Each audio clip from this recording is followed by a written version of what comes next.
Hello, people of the internet. I am Kaiju Noir. And I'm Pete. And this is our review for Anchorman 2, the sequel to Anchorman 1, which stars Will Ferrell as Ron Burgundy, Steve Carell as Brick Tamlin, Paul Rudd, aka the future Ant-Man, as Brian Fantana, and David Kocher as Champ Kind. The whole gang's here. Yep, they brought the band back together in order to become news anchors once again after being separated for a while, so they can be part of a network providing 24-hour news.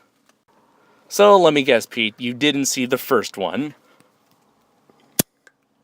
Nope. Nope. I thought so. The legend continues. Yeah. You didn't see the legend begin, but at least you're seeing it continue. Absolutely. That's just the kind of guy I am. Maybe you'll eventually get to see the legend rises. Absolutely. So, wow, I just have to say, this is like one of the funniest movies I've seen this year. God, after leaving the theater, we were so hyped up with just laughing. Oh my gosh, no, it was good times. They were constant laughs all the way. I don't think there was ever a moment where the movie, even like when the movie slowed down, they were still keeping us on the edge of our seats. Oh god, it all comes down to the third act. Oh god, oh boy, Right? Because there's I'm trying not to spoil this, but there's a iconic scene from the first movie that they replicated here, but increased it on a grander scale. Try it times 50, and then maybe you'll reach the scale and greatness of what this has been replicated as. But that's for later. So when it came to the story, I feel like Anchorman didn't need a sequel, because it ended with all the characters living happy and comfortable lives. Here, I feel like the writers kind of cheated by breaking their happy endings just so they can put them in a situation where they need to get back together, especially with Ron Burgundy and his wife. I really his wife Veronica, and I don't know. I guess this is like the same issue I had with Kick-Ass, where they spent the whole first movie with the main character, the protagonist, and the love interest getting together, building a relationship, essentially. Right, and just to have the sequel just say F that, they're broken up. They broke up. All that work. Right, and the thing is, there's the subplot while Ron Burgundy and his team are coming up with new ways of making 24 hours news interesting. They had the plot of Ron trying to get back together with Veronica. I kept thinking, well, this is kind of like the same as the first movie, except the son, which was his interactions with his son Walter, is hilarious. I feel like it was a bit of retreading. Well, kind of. I don't for the first good half of the movie. The wife's completely out of the picture, and he isn't even really trying to get back with her. There was just situations that end up leading him back to her. Not that he ever really tried. Well, until near the very end itself. Yeah, well, you're right about that. But in the end, instead of because she's not out of the picture, they instead antagonized her, and I didn't like that. And, well, they try to have a second love interest for Ron in the form of Linda Jackson, played by Megan Good, and I thought she was a pretty funny character. Although I thought that her opinion on Ron, how if she at first hates him, and it just flops. Yeah, she just switches on a dime. And instead is she goes after Ron for herself. Cause I understand what you mean, because I'd get it if she was in it for the money or in it for the success, but then she goes on and she introduces him to her family, and she really cares about him. So on a personal note, it doesn't make sense. But if it was for business reasons or money reasons, then absolutely. But like you said, that doesn't add up. Right. I feel this whole love triangle felt very forced. And I just feel like they could have easily have gone another route with this subplot. The main plot with the 24-hour news, I really dug that. I thought it was a very cool idea for them coming up with the tropes that many modern day news news programs use. Yeah, there's the whole point of saying we're not going to give them what they want. We're not going to give them what they need. But we're going to give them what they want. Be it news stories about natural disasters or car chases or animals, or talking about how awesome America is. America, if yeah. Going to save the mother effing day, yeah. Anyways, I thought this was a very clever parody of what news shows do today. obviously they were mostly sticking the finger at CNN. I mean, BNN, CNN. Yeah, maybe Fox News as well. Oh, Although, absolutely. well, Fox is more political, I think, and they never really got political with this. And as for the main four themselves, I had to say they were constantly hysterical. I love the relationship and how they just work off each other perfectly. Right. God, Steve Carell is Brick, man. You never know what that guy's gonna do. I will say this: I've seen Steve Carell act in other movies, and sometimes he plays, the usual role. And while he did play something that's similar to his usual roles, at the same time something a little different, Where he's like kind of like the awkward, nerdy guy. he's beyond that in this movie. Yeah, this is like that awkward, nerdy persona taken to the extreme. Yeah, I hate to say it, but in a sense, this is, this is Hangover 3 status. Brian, was that him? I forgot his name, but you're talking about the bearded guy, right? Yeah. Alan, the character Yeah, Alan. Alan. Not to that extreme, but that kind of character, and it's been coming out a lot recently in movies, and I can't always get Where you kind of have like a mentally challenged character. essentially, yes. And I like Steve Carell, but out of all the characters, I will say he was my least favorite. Not saying that he was terrible or that I didn't like him at all, but out of the main group of four, he was my least favorite. I would have to say, surprisingly, I don't know, like with with Ron the character of Ron Burgundy. Again, I feel like there was like a bit of a Hangover 2 syndrome where they were going over things that they already covered in the first movie. The thing is, there's this. I guess like this has to do with the story itself, but I'll get into that later. But with the four main characters, I really I found them all enjoyable. The character Brick did not bother me. Nowhere near as much as Alan was with Hangover 2.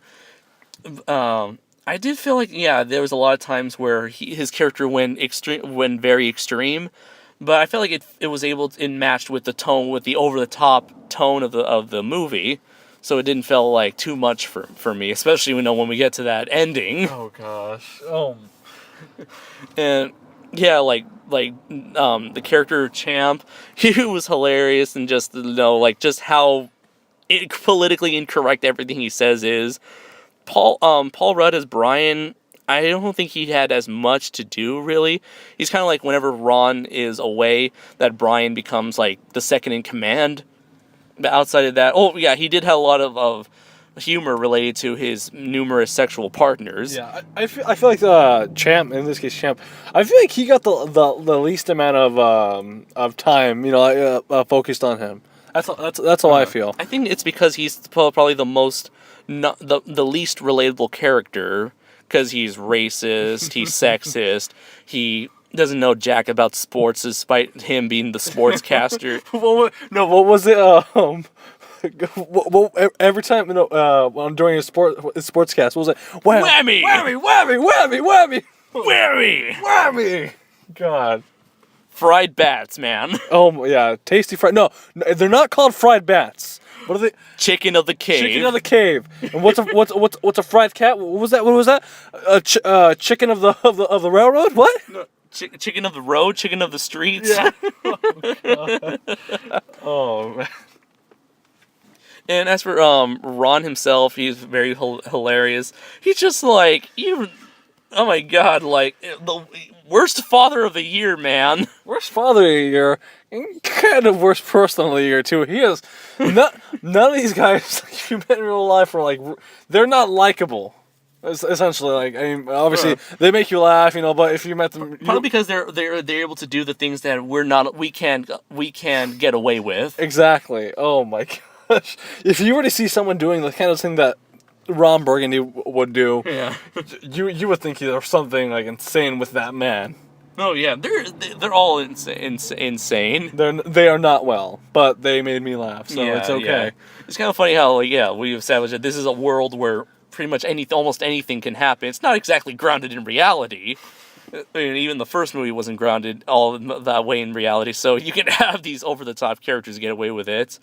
And one thing I really wanted to discuss that I mentioned before was that with this one, I think the biggest weakness with this movie, and it's something that other critics have pointed out, was that the last third of the movie. I just felt like as they got towards the third act, there was too many subplots going on that kind of like were fighting.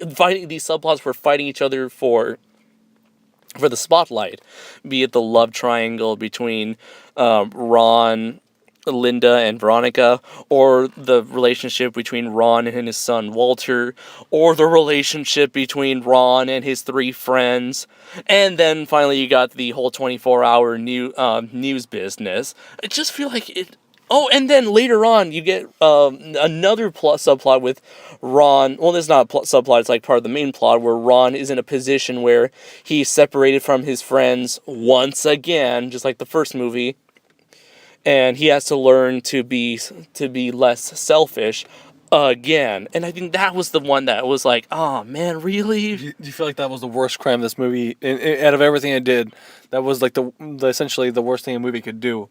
Yeah, kind of yes and no, because the low point that Ron was in was again extremely hilarious. It was a unique low point, I'll tell you that. Yeah, very unique low point. It just felt like that just led, when it came to the character development itself, it was just going through the same beats that the first movie did. And I think another thing, they kind of established a villain, kind of, with the guy who ran the GNN 24-hour news, but he's like quickly forgotten about and isn't brought up as the villain until like the very end of the movie. I was gonna say, I don't know if he was a villain, but I guess I can understand what you mean, because you're right. They bring him as a bad character. Here it goes, part of the movie forgotten. Oh, who cares about him? We're just gonna forget about him. Really? Yeah, I mean, you see him like it's like that classic scene where the reveal of villain, where it's like a dark dead room, and you see him at a desk. The only thing that's light are his lampshade. That lighting is like, oh, hello. I was wondering if you can take that story off. Bad for business. And, you thought, okay, so he's gonna be the villain, but no. Yeah, I don't know. I guess I see what you mean, because I expected kind of somewhat of a different reaction. With Ron Burgundy and his friends, and I didn't get the exact reaction I was expecting, and again. And in that while, that whole situation was just, dropped, and I definitely understand what you mean by that. Mm-hmm. I think the character that was more of a villain / rival was Jack Lime, played, huh? Jack Lame. Jack Lame, yeah. Jack Lame, played by Cyclops. In fact, I knew it was Cyclops. I was like, I know this guy. Where have I seen him in? Army Hammer? No, that's a different actor, completely different actor. And then we found out it's Cyclops, Man of Steel. Not Man of Steel. He was from Superman Returns. Never mind. Yeah, but he was a really funny character. Like, he was kind of like more of a straight man, sort of, but he served as awesome cannon fodder for Ron and the gang, and the perfect setup. The perfect setup for the perfect climax. It's kind of funny with a comedy. You can't really talk that much about the comedy, because that you're just spoiling the main reason that everyone goes to see a comedy, and without it's kind of a shame we can't really spoil many of the big jokes. Talk about it. I really want to talk about it so bad. Oh, well, you know what? Let's see. I did make spoilers on certain videos after the week after I gave my rating. So let's just give our rating now. and then we'll just talk about the ending right after. Okay. Okay. So final thoughts. I'll let you go first this time. Okay. Wow, this was indeed one of the most entertaining movies I've seen in the winter. It's definitely not perfect. There's definitely issues with the plot and the character development, but the humor is just consistently consistently hits the mark, and that really you're really going to be in for a blast. So I'm going to give Anchorman 2: The Legend Continues a 4 out of 5. For me, I'll be giving it a 3.5 for me. And I love the movie. I love the comedy, and like you said, it does have its share of problems. Uh-huh. And as much as I love the ending, and you can't deny it's over the top. For going over the top, it's beyond an extremity, and I can't in my, just because I love that part so much, I can't say that the movie is like the best movie or even like an amazing movie. I really like it, but like you said, the movie itself does have flaws. Mm-hmm. But I really love that scene. Yes. Oh my god! So I just want to gush all about it. Okay, so we're gonna be giving big spoilers here. So we're just letting you know. 3, 2, 1. All right, initial reactions. Oh my freaking god! Oh my! That's all. I was pulling my hair back while watching the final scene. I was dying of laughter. I couldn't even talk. I want you to start with this. Oh my! I'm a loss for words right now. Brig, what's that? It's a gun from the future. Where'd you get it? I don't know. Oh my god. Oh, Jim Carrey. We're Canadians. Sorry. They're just like we're gonna kill you guys. Sorry. Okay, so basically, the big spoiler scene is essentially apparently a throwback to the original, where the gang basically gets in trouble. Is about to fight another rival news group, and then another rival news group comes in, and then another. But like we said, they blow it way out. Yeah. You got the MTV news crew, led by Kanye West. Oh god. They got the Canadian news team led by Jim Carrey. Sorry. They got well, I think it was like the sports team by Will Smith. Oh my god. That was one of the most unexpected. As soon as he got, everyone in the theater was like, "Oh!" You got another news team, the BBC news team. Oh yeah.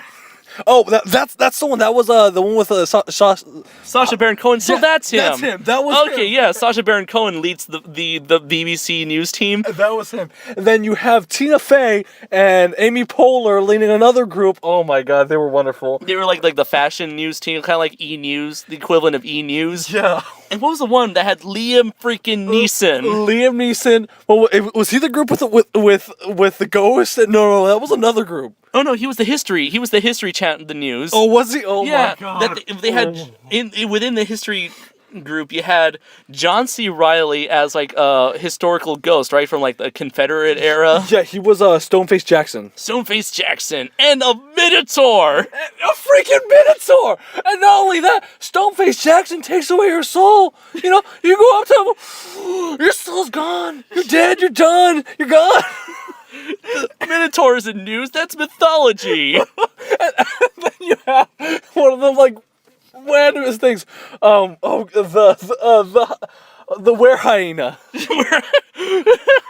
Harrison Ford is in this movie as the head of the World Global News, or WGN. Retired. He was a retired anchor, and he comes back in just for the hell of it, becomes a were hyena. Well, he looked more like a werewolf or something. They actually say he's a were hyena. I think they actually. Maybe that's supposed to be a joke because Ron Burgundy is an idiot.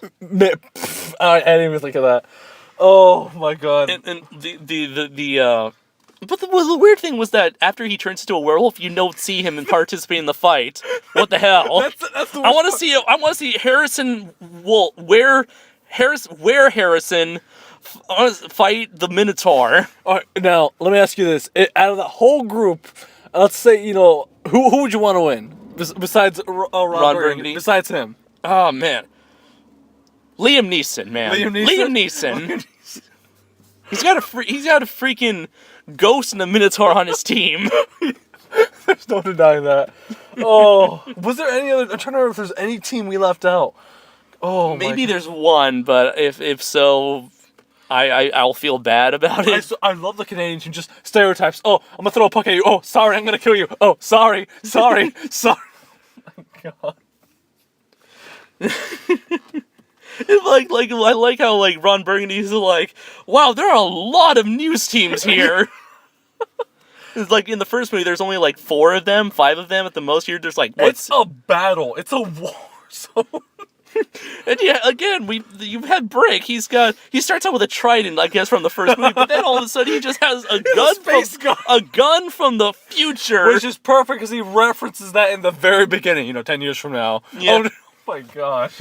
Oh yeah, there was a setup. It was all set up leading up just for that one moment. He gets to kill Kanye West. He gets to kill Kanye West, thank God. That was a service for everyone. I'm just kidding. I just love how it was like, we're the MTV news crew, like, who are those? Who's MTV?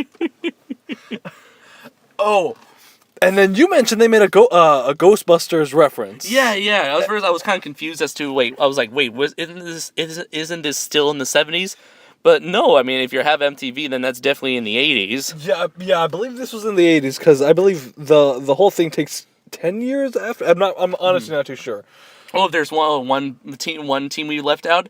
Vince Vaughn's team. Oh, well, you only see Vince Vaughn. No one else takes off their helmet. But well, still. Of course, I mean, they couldn't get those not random extras, but those extras for who played fit those limited roles. That's true. And then, of course, you have Brick again, being, Brick. Mm-hmm. Oh, gosh. I just wish they brought back Mexican Ben Stiller. That would... they brought him... They brought Vince Vaughn. Why not Ben Stiller? But, oh, man, that was truly a great ending. It's kind of funny how, like, I don't think maybe if this movie jumped the shark or not. I think it did. With that ending, I definitely... And that's the thing. As much as I love the ending, there's no denying that it jumped the shark. It went way overboard, and I love it. I think we should mention that there is a literal shark in this movie. Oh my God, I completely forgot about Don't be the shark. Dobie, we're gonna let you free. I love the parody. Is he waving? Is he looking over his shoulder? Ron, they don't have shoulders. I love the parody because obviously everyone knows the parody, or that's that whole thing where these two men, they raised a lion cub, they raised it in a church den or whatever. They released it to the wild because it got too big.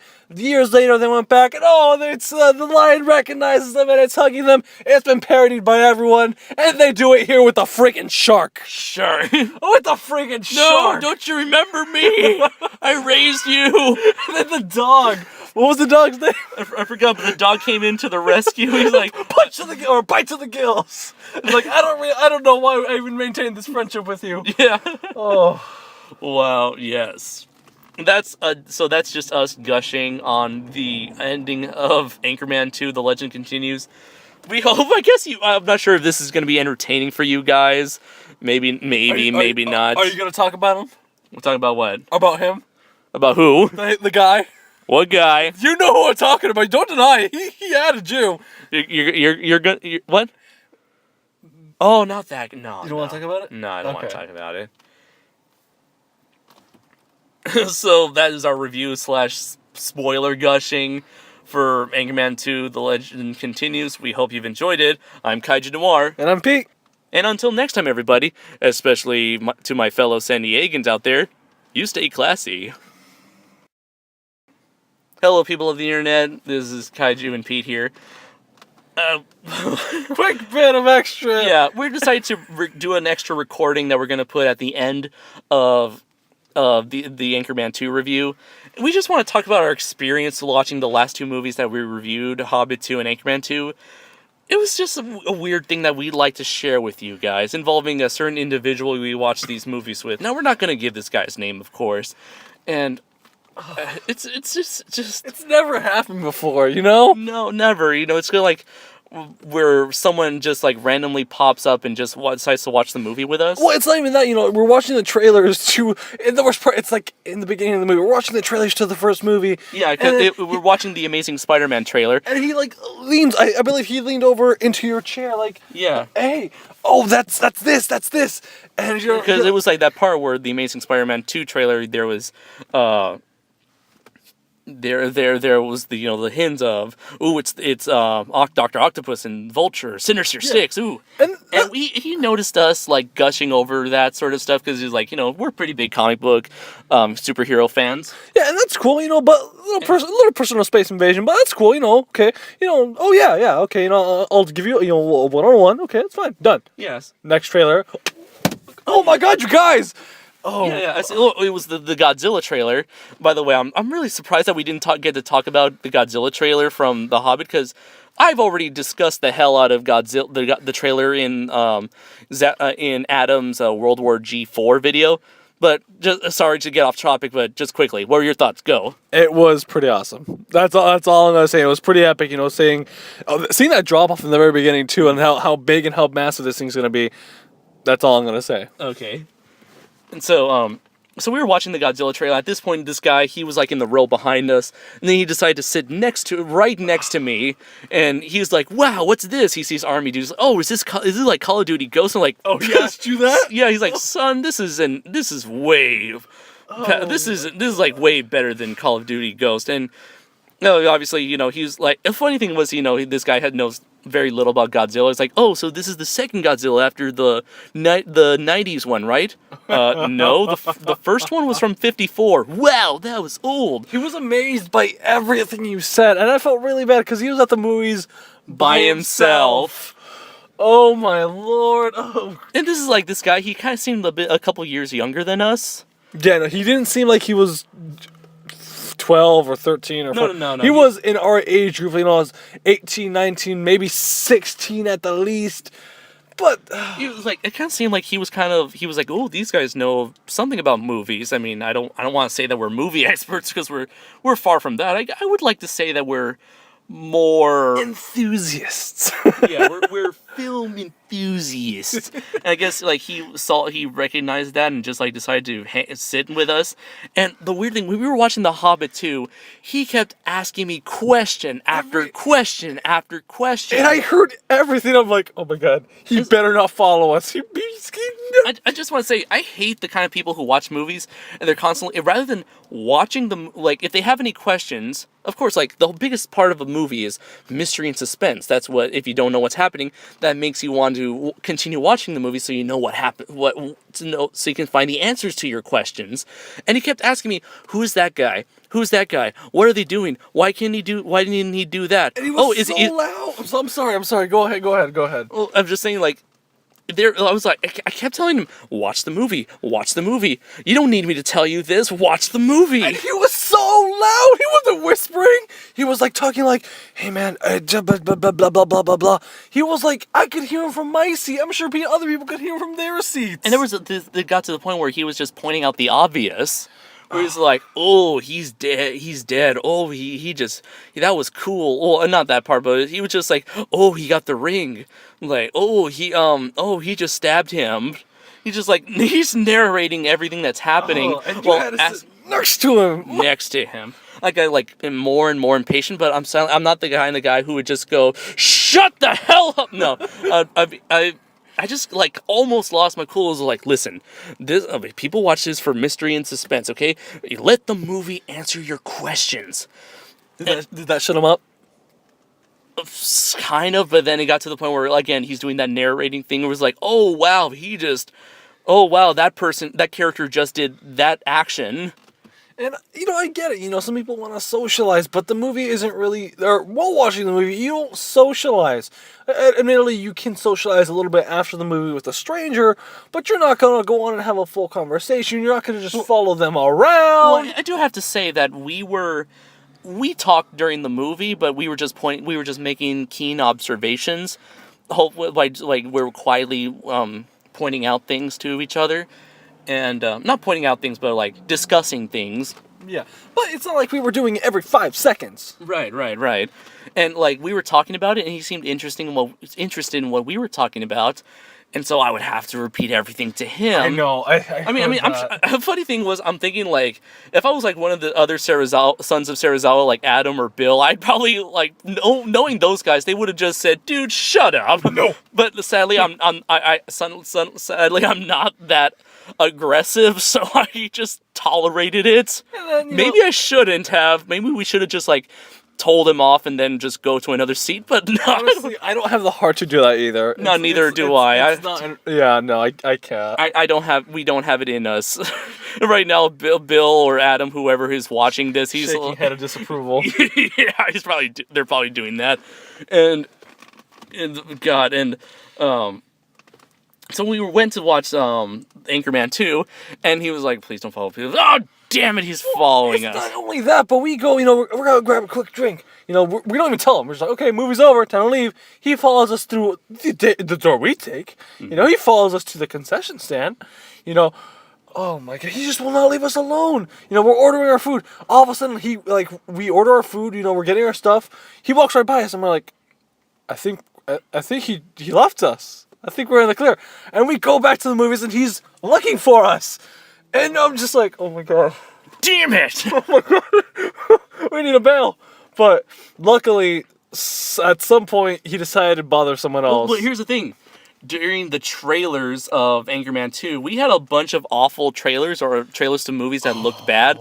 Like the new Adam Sandler Yeah, the new Adam Sandler movie Blended or something, where like, it's Adam Sandler in Africa. Oh, wackiness ensues. Adam Sandler in Blended, rated PG-13. Well, he was laughing about a lot throughout the movie. You and I were like, oh. He's like, oh my God, that's gonna be so funny, huh? If you like Adam Sandler movies, it's fine. That's fine. But just he was so over the top and so. And we had a bunch of bad-looking trailers. And he's like, "Oh, that's gonna be cool. Oh, that's totally gonna look awesome." And it was like, I don't know. Maybe that's just the general consensus of moviegoers nowadays, where they never see the negatives. They only see positives. I guess they're not as objective as you and I are. And honestly, as for a person, that's fine. But the fact is, it wasn't just that. It was a string of things that had led up until that point. Luckily, partway through Anchorman 2, he decided to just he found people he knew and decided to sit with them. I don't think he knew them. I think he did what he did to us and just started talking to people. Because that's the kind of person he seemed like he was. Well, God, and luckily, he just started hanging out with that other group. And after the movie was over, I was leaning over to you. I was like, "Hey, let's just disappear into the night before he gets back." We literally ran to your car in fear. Well, I'm just kidding, not in fear. We ran to your car out of paranoia. I swear, I feel like I can turn my head right now and he'll be knocking at my window. You guys want to watch another movie with me? Well, oh God, and I just had to. Yeah, so we decided to share this with you guys, just as one of the strangest theater experiences we've had. And God, if this guy ever happens to watch this video, I sincerely apologize, but that's why we're not giving out your name in the first place. Right. Maybe he doesn't even know we make videos. I mean, we're just two random people on the internet. Yeah, and to all those people on the internet, I will tell you this: don't be that guy. No, do not be this guy. Do not talk to. Do not. One of the biggest rules about going to a theater is, to borrow a line from Jake from the Cinema Snob website. You go to the theater. You sit down. You watch the movie and you shut the F up. And again, I will stress this. It's okay to have a conversation with someone you don't know, but you have it in the beginning or you have it in the end. And if you have to say something, you don't continually say it over and over and over again. And when you're watching a movie, do not ask the person next to you what's going on. Pay attention and let the movie answer your questions, okay? It's part of the movie-going experience. That's the message of the day. I'm done. I think you're done. Good night. Do not talk during the movies, okay, guys? In fact, it's proper theater etiquette, man. In fact, don't talk to me at all, because I'm just a big fat jerk here. No, I'm just kidding. Okay. Yep. So yeah, there's our little rant, I guess. Absolutely. I'm done. I'm very satisfied with tonight. Yep. Until next time, everybody. Take care.